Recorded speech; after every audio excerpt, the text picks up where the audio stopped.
Hello, welcome to Christy Grey Scarlet Pen. I'm an author, creativity chaser, and book lover, blah, blah, blah, whatever. Hello. So, I'm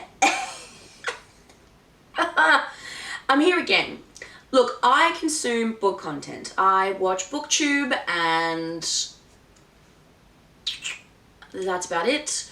I don't like book talk. I don't really go on Instagram. Like, I'm not a huge social media-y person. However, I do hear on the grapevine about books that are supposed to be very, very good. And so I read them and I buy them. I spend my money on them because other people have said that they're good. And, you know, I'm trying to do that less, but I have another stack of books that I have bought and read or attempted to read because Booktube said they were great. And we're going to go through real quick with these, some popular and some pretty old these days. Yeah, let's go. Alright, I'm going to start with this one. So, this is When Gracie Met the Grump by Mariana Zapata. So, I've heard about Mariana Zapata all the time, I feel like. Although, maybe not recently. But I do hear about her a lot and hear that she's pretty good. Although, I have actually heard mixed reviews, to be fair. I liked the idea of this because it's about a superhero and I love superheroes. And so, superhero gets, you know, injured and a normal person who doesn't like superheroes has to try and, you know, look after him without losing her mind because he's really grumpy, apparently. And her name is Gracie. So there you go, that's the title of the book. Plus, also, how cool is this cover? Like, such a fun color. Anyway, I'm gonna just let you know right away, DNF'd this book, did not finish it. Look. So, Mariana Zapata is just not a author for me. Not for me, I'm so sorry. There is a lot of swearing, just so much swearing in here. There's also, just like the tone of the book, he's mean. I'm sorry, he's grumpy and mean. I don't dig the toxic relationship vibe. I think that's a really big part of the, just not liking that. I just don't like the toxic relationship stuff. There's enough of that in real life. Like, why are we doing this in books? So, let's have nice romantic stories. Let's not just have, like, toxic romantic stories. Why is that a trend? Let me know in the comments why the heck that's a trend. But I tried this book, I really did. It was just... you know how there's, like, some books and you're just like, no, I know exactly what tone you're going for. Not for me. Plus also, okay, look, this is a personal grievance, but it was really... Okay, I won't say it was. It came across as really disrespectful to certain religious viewpoints. Calling your main superhero group the Trinity is kind of disrespectful to Christians, and I didn't like that so much. It is so freaking long. I just couldn't subject myself to something so long when I could tell right away that it wasn't going to be something I actually liked. And yeah. So I'm really disappointed actually because I have never read Mariana Zapata before and I was kind of excited to see what she was all about. And this is the first book that I chose. Maybe it's not the best book to pick, but I think that her style, writing style, will probably be the same in all of her books. So maybe I just think she's just not for me. So unfortunately, that was a no-go. The next one I have is Daisy Jones and the Six, and this is by Taylor Jenkins Reid. Okay, Taylor Jenkins Reid has been splashed over the internet forever. This even has a non-removable sticker about Seven Husbands of Evelyn Hugo, which I think was really big on Book Talk. Look, I wanted to like this book. I wanted to like it a lot. Because here's the deal. I love music, I love musician stories, like I love the idea of following a band. It is actually set out as an interview, and so you get everybody's point of views, you know, comes through as interviews and whatever, and that was really cool. I liked that. It just has a really easy flow to read through, and I liked that. I did not like that it is so heavily focused on huge, really just intense drug use, and I don't like that. I didn't like that. I think all of the characters were awful and selfish and mean, and I just didn't care about any of them. The only person I liked was a minor character, Simone, who was friends with Daisy Jones.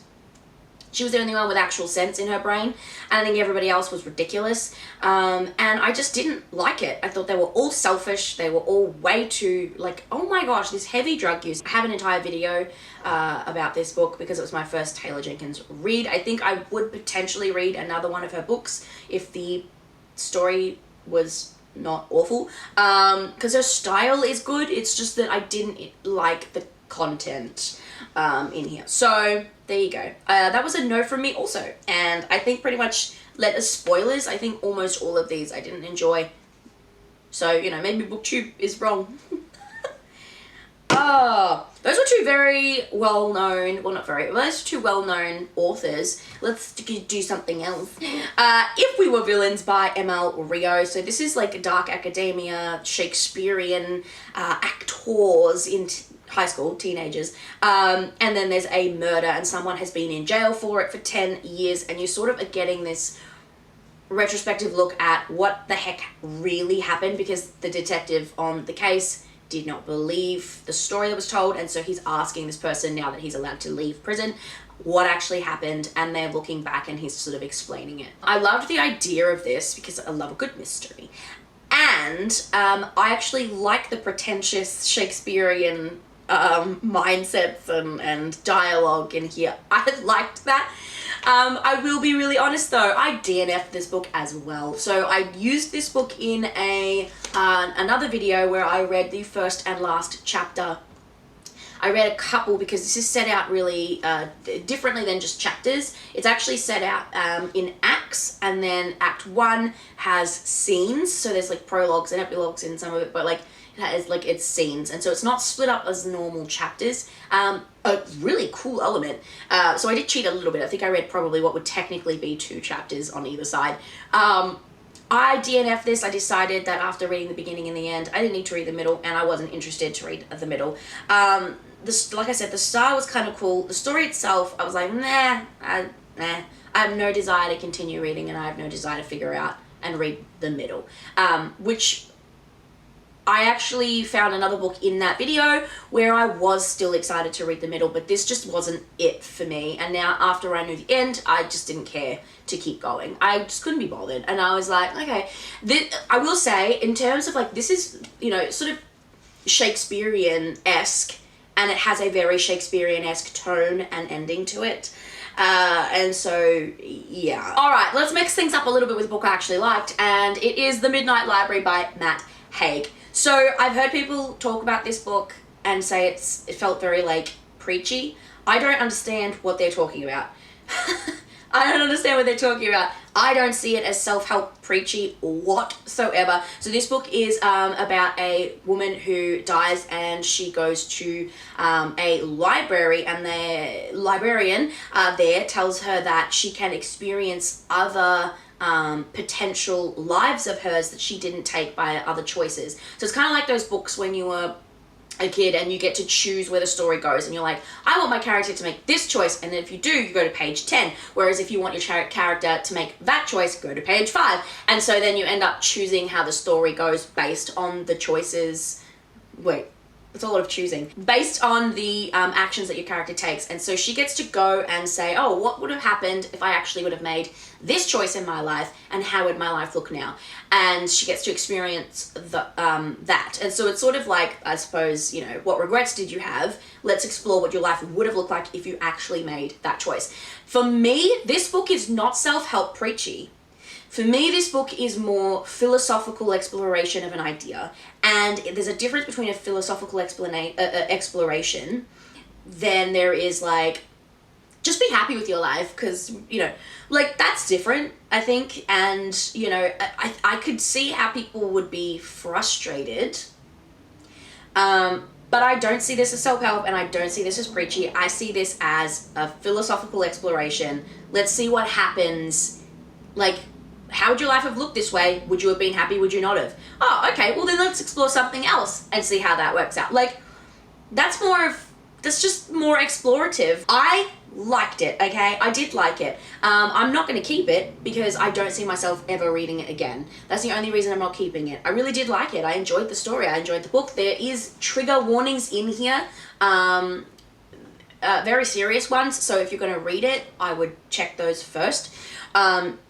And there is some quite sad tones in here. But overall, I really liked this book, and it did. It made me think, made my brain sort of work, and consider my own life and my own choices in life and being grateful for where I am, because you can't take back any choices that you make. You can only choose to learn from it. So, you know, that part of things would be preachy if you're going to take that takeaway. But I didn't get that takeaway from this. The takeaway I got from this was, oh, she got to explore her life and, you know, where's she going to end up? Like, I didn't see that as preachy. So I liked it. It was good. I just don't think I'll ever read it again. Okay, the last one that I read because of Booktube is The Paris Apartment, and that's by Lucy Foley. So this book was another DNF. Like, a lot of these books that I read because of Booktube just failed for me. Fun times. And this one was another failure. I tried with this book. I think I made 40 pages in. I didn't like it. The tone was really not... I wasn't feeling it at all. There was characters I just couldn't connect to. I didn't care.